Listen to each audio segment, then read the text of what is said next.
249 દિવસ બાકી રહ્યા છે. યા શું વાત કરી રહ્યો છું? નીટ 2027 ના 249 દિવસ બાકી રહ્યા છે. હવે પ્રશ્ન એ નથી કે શું 249 દિવસમાં નીટની તૈયારી થઈ જાય. પ્રશ્ન એ છે કે હવે 249 દિવસમાં કરવું શું? શું હજી પણ બાજી પલટાવી શકાય છે? હવે શું કરવું જોઈએ? પહેલા તો તમારા બધાનો ટાર્ગેટ લખી દો કે નીટ 2027માં તમારે કેટલા માર્ક્સ લાવવા છે. કમેન્ટમાં ટાર્ગેટ લખી દેજો પહેલા તમારા બધાનો. અને છેલ્લે એક સરપ્રાઈઝ પણ છે. છેલ્લે સુધી જોજો, તમને સરપ્રાઈઝ મળશે, બાકી તમે ગુમાવી દેશો. બરાબર છે? તો હવે શું કરવું? એક રોડ મેપ આપું છું તમને. 249 દિવસની અંદર આપણે પહેલા તો જે દિવસો છે એ દિવસોને આપણે પહેલા અલગ અલગ પાર્ટમાં ડિવાઈડ કરીએ. ઠીક છે? પહેલા જે 140 દિવસ છે, પહેલા 140 દિવસ એમાં તમારે શું ફોકસ કરવું જોઈએ? પહેલા સિલેબસ કમ્પ્લીટ કરવો જોઈએ. પહેલી વસ્તુ આ. ઘણા લોકો શું કરશે? ફટાફટ વાંચી લે છે અને કે એમસીક્યુ ઉપર આપણે મારો લગાવીએ. એવું ના કરાય દીકરા. એ જ ભૂલ કરી એટલે ડ્રોપ લેવો પડ્યો. સિલેબસ કમ્પ્લીટ કરો. પહેલા કન્સેપ્ટ સ્ટ્રોંગ કરો. લે ખાસ એવું નહીં લેક્ચર જોઈ લીધું, જોવા ખાતર જોઈ લીધું, ફટાફટ લખી લીધું. ના, કન્સેપ્ટ સ્ટ્રોંગ હોવા જોઈએ. ગોખવાનું નથી, સમજવાનું છે. ગોખશો તો પાછો 1 વર્ષ ગણી લો, ડ્રોપ લેવાનું. બીજું નોટ્સ મેકિંગ. નોટ્સ ખાસ બનાવવાની છે. બરાબર? કારણ કે આ નોટ્સ તમને કામ લાગશે છેલ્લા દિવસોમાં. સૌથી બેસ્ટ મટીરિયલ કયું હોય? હેન્ડમેડ મટીરિયલ, જે આપણે પોતે જાતે લખ્યું હોય. તો નોટ્સ પણ સાથે સાથે બનાવજો લેક્ચરના. Question practice. ક્વેશ્ચન પણ પ્રેક્ટિસ. એવું નહીં કે ખાલી લેક્ચર જોયું વાત પૂરી થઈ ગઈ. ક્વેશ્ચન પણ દરરોજ પ્રેક્ટિસ કરવાના છે. પ્રેક્ટિસ નહીં કરો તો તમને ખબર નહીં પડે મારો કયો કન્સેપ્ટ વીક છે. અને રિવિઝન.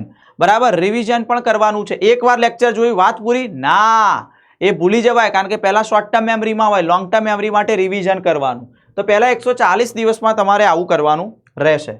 એના પછીના 60 દિવસ શું કરવું? 140 દિવસ પછીના જે 60 દિવસ છે, બરાબર, ત્યારે શું કરવું? ફૂલ રિવિઝન. ચલો હવે સિલેબસ લગભગ પૂરો થઈ ગયો હશે, અથવા પૂરો થવાના આરે હશે, અથવા પટી ગયો હશે. તો તમારે હવે ફૂલ રિવિઝન કરવાનું છે.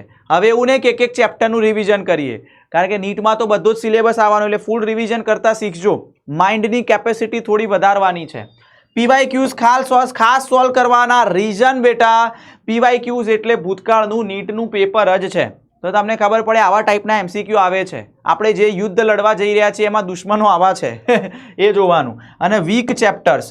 બરાબર? ચલો તમારો સિલેબસ પૂરો થઈ ગયો, પણ હજુ પણ ઘણા એવા ચેપ્ટર્સ હશે કે જેના એમસીક્યુ વારંવાર ખોટા પડતા હશે. એટલે કે વીક ચેપ્ટર એ વારંવાર વચ્ચે જોતા રહેવાના, એટલે ભૂલાય નહીં અને એની પણ સારી પ્રેક્ટિસ થાય.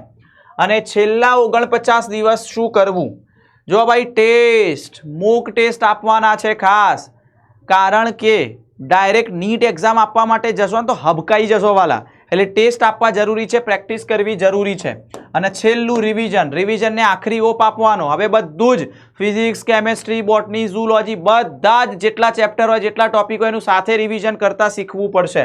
અને મિસ્ટેક્સ એનાલિસિસ, જેટલી ભૂલો થાય છે, જે ટેસ્ટ આપો છો ભૂલો થાય છે, કેમ ઓછા માર્ક્સ આવ્યા, કયા સબ્જેક્ટમાં ઓછા આવ્યા, કયા ચેપ્ટરમાં ઓછા આવ્યા, કયા ટોપિક નથી આવડતો, એ તમારે એનાલિસિસ કરીએ. ટોપિકને વધારે મજબૂત બનાવવું પડશે. હારીને બેસી ના જતા કે આ ટેસ્ટમાં ઓછા આવે મારે તો નહીં કરવું.